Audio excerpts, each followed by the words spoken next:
Yes. And angeke ngisuke ngiqambele umuntu amanga ekhasini kanje mina. Ngeke ngivele ngiqambele umuntu amanga ekhasini kanje. Naye uyazi futhi.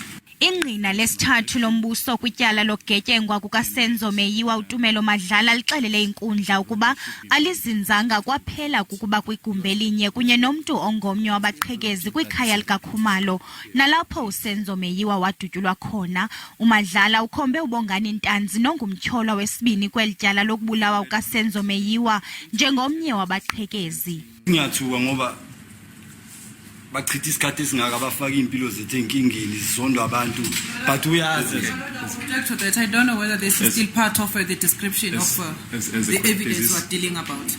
As a court thesis will sort of get to the point. Mr. Madlala, if you can perhaps state or inform the court who is this person that made you uncomfortable. Uyacela nje ukuthi mfethu ke uye nje ngo odabeni ke ukuthi utshele nje inkantolo ukuthi ubani umuntu lona owakwenza ukuthi awunyanye.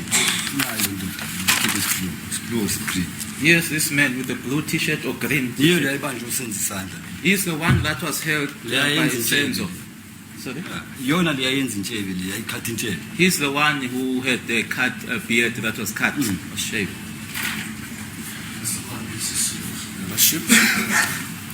The defense raised an objection for the identification of the accused from the dock because it doesn't hold weight, Your Lordship.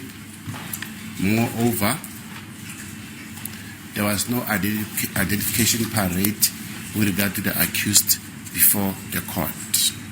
Elingqina lithe alinasizathu sokuxoka ngento enobuzaza ngolhlobo watsho ephawula ukuba obubungqina ubenzela umfi uMeyiwa kwaye uthe lo mtyholwa ubaphilise ubomi bentshontsho bona abantu ababekhona kwindlu yakwaKhumalo ngosuku ekwagetyengwa ngalo uMeyiwa.